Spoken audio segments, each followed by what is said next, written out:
नमस्कार दोस्तों। आज हम लोग 10वीं क्लास की दूसरी बुक जिसका नाम है वर्णिका भाग 2। इस वर्णिका भाग 2 में 5 कहानी दिया गया है और पांचों कहानी बहुत ही रोचकदार है और इस बुक से 10 नंबर के प्रश्न पूछे जाते हैं। इसलिए हम लोग इसकी पांचों कहानी को बारी बारी से प्रत्येक वीडियो के माध्यम से हम लोग देखेंगे और इसके प्रश्न और उत्तर को आसानी से समझेंगे। तो हम लोग आज इस वीडियो के माध्यम से वर्णिका भाग 2 के जो पहला चैप्टर है दही वाली मंगमा, यह एक कहानी है और इसके लेखक हैं श्रीनिवास जी। यह कन्नड़ भाषा में लिखा गया है, अर्थात कर्नाटका की भाषा में लिखा गया है। इसके जो भाषा हस्तांतरण किए हैं BN नारायण।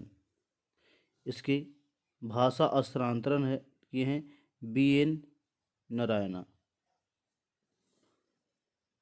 चलिए, तो इसमें आज हम लोग देखेंगे पहला प्रश्न और उत्तर को। पहला प्रश्न है, मंगमा को अपने बहू के साथ किस बात को लेकर विवाद था? तो उत्तर है कि मंगमा को अपने बहू के साथ या नंजम्मा से अधिकार को लेकर के विवाद था, क्योंकि वह अपने बेटे, पोते और बहू पर अधिकार कर जमाना चाहते थे, जिसे बहू ने मानने से साफ इनकार कर दिया था। यही विवाद का मुख्य कारण था। इसके अतिरिक्त उन दोनों के विवाद का एक कारण यह भी था कि जब नंजम्मा अपने बेटे को पीटती थी तो मंगम्मा को अच्छा नहीं लगता था, और जब इसका विरोध मंगम्मा ने किया तो दोनों के बीच विवाद शुरू हो गया। तो चलिए नेक्स्ट क्वेश्चन की ओर। नेक्स्ट क्वेश्चन है, ये बहुत इम्पोर्टेंट है और इसमें से एक प्रश्न बनता है कि रंगप्पा कौन था? तो रंगप्पा गांव का ही एक जुआरी व्यक्ति था। यह बहुत बार पूछा गया है। चलिए इसको हम लोग क्वेश्चन के माध्यम से देखिए। कहता है दूसरा प्रश्न, रंगप्पा कौन था और वह मंगम्मा से क्या चाहता था? तो रंगप्पा गांव का ही एक लंपट और जुआरी व्यक्ति था और वह मंगम्मा से धन, पैसे ऐंठना चाहता था, और इतना ही नहीं, वह मंगम्मा से धन ऐंठने के साथ साथ वह उसे अकेला समझकर इसकी इज्जत भी लूटना चाहता था। तो चलिए इसके बाद हम लोग जो इसका थर्ड क्वेश्चन है उसको देखें। चलिए, जो तीसरा क्वेश्चन इसका है, दही वाली मंगमा श्रीनिवास द्वारा रचित कविता। इसमें बहू ने सास को अपनाने के लिए कौन सा तरीका अपनाया? तीसरा क्वेश्चन, बहू ने सास को अपनाने के लिए कौन सा तरीका अपनाया? चलिए देखिए, कहता है बहू ने सास को अपनाने के लिए अपने बेटी को सास के पास भेज देती है, क्योंकि वह जानती है कि मंगम्मा अपने पोते से बहुत प्यार करती है, और वह बहू को यह भी मालूम चल गया था उसकी सास रंगप्पा को कर्ज देने वाली है। अर्थात इसमें कहा जाता है कि जब जो छोटा लड़का था मंगम्मा के बहू के, वह बनाने के लिए उसकी मंगम्मा के बहू ने अपने बच्चे को, छोटे बच्चे को अपने सास के पास भेज देता था, क्योंकि वह जानती थी कि मेरी जो सास है हमारे बच्चे को बहुत प्रेम करती है। और इसके साथ नंजम्मा को यह भी मालूम चल गया था कि उसकी सास रंगापा को कर्ज देने वाली है। इसके वजह से बहू ने सास को अपनाने के लिए अपने बच्चे को सास के पास भेज दिया था। इसके बाद हम लोग चौथे प्रश्न की ओर चलते हैं। कहता है, इस कहानी की कथावाचक कौन है, उसका परिचय दीजिए। तो इस कहानी की कथावाचक श्रीनिवास जी हैं और उनका पूरा नाम मास्ती वेंकटेश अयंगार है और उनका जन्म 6 जून 1891 ईस्वी की कर्नाटक के कोलार में हुआ था, जहाँ पर सोना निकलता है कर्नाटका में।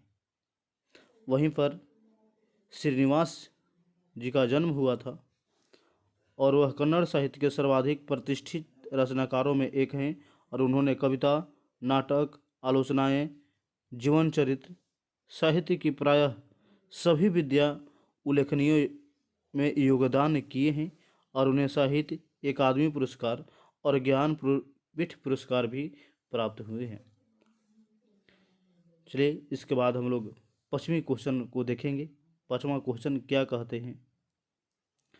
इसमें जो पांचवा क्वेश्चन है कि मंगमा का चरित्र चित्रण करें। तो जैसे कि आप लोग जानते हैं कि मंगमा एक दही बेचने वाली औरत है।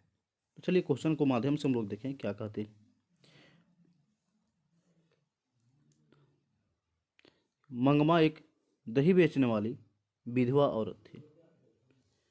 मंगमा वर्षों से बारी में दही दिया करते थे और वह बंगलौर शहर में प्रतिदिन दही बेचने जाया करते थे। बारी मतलब होता है अपने गांव, घर, मोहल्ले में दही बेचना। और वह रास्ते में सबसे पहले माँ जी के घर आता था। मतलब जहाँ बंगलौर जाते थे उस रास्ते में जाते जाते किसी एक अनजान व्यक्ति से इनका परिचय हो गया था, जिसे यह माँ जी कहते थे। उन्हीं का घर पहले आता था और पहले वहीं दही दिया करते थे।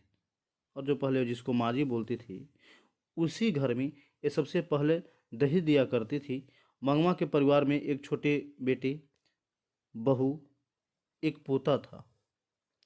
मंगमा अपने बहू को साल में एक बार गहना गढ़वा दिया करते थे। उसने जो पैसे कमाती थी दही बेच करके उससे अपने बहू को साल में एक बार गहना बनवा दिया करते थे। चलिए इसके बाद हम लोग जो इसका लास्ट क्वेश्चन है उसको देखें। कहानी का सारांश प्रस्तुत कीजिए। देखिएगा, मंगमा एक दही बेचने वाली विधवा औरत है और वह बेंगलुरु शहर में दही बेचा करते थे।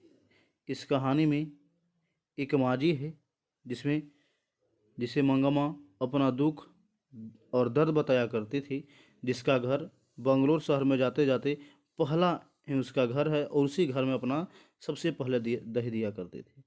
उसको किसी कारणवश अपने बहू से विवाद हो जाता है और उसके गांव में से एक रंगप्पा नामक एक जुआरी रहता था जो मंगम्मा से कुछ कर्ज लेना चाहता था। इसके साथ साथ वो रंगप्पा मंगम्मा के साथ शारीरिक संबंध स्थापित करना चाहता था। यह बात मंगम्मा की बहू नंजम्मा को पता चल जाता है कि वह रंगप्पा को कुछ कर्ज देने वाली है और उसकी बहू ने अपने बेटे को दादी के पास भेज दिया और फिर जाकर बोलती है कि माँ मुझे माफ़ कर दो और आज से दही बेचने का काम मैं कर लूँगी, आप खाना बनाकर घर में बैठे रहें। और लास्ट में दोनों सास और पुतोह अर्थात मंगमा और नंजम्मा जो उसकी बहू है मंगम्मा का, वो दोनों एक साथ घर में रहने लगती है और इसी के साथ कहानी समाप्त हो जाता है। तो चलिए आज हम लोगों ने इसका जो फर्स्ट चैप्टर था वर्णिका भाग 2 का उसको आज हम लोग क्लियर कर लिए। इसके बाद हम लोग नेक्स्ट वीडियो में मिलेंगे और हम लोग ढहते विश्वास कहानी का सेकंड चैप्टर है ढहते विश्वास, उसको हम लोग प्रश्न और उत्तर को क्लियर करते चलेंगे। चलिए, थैंक यू।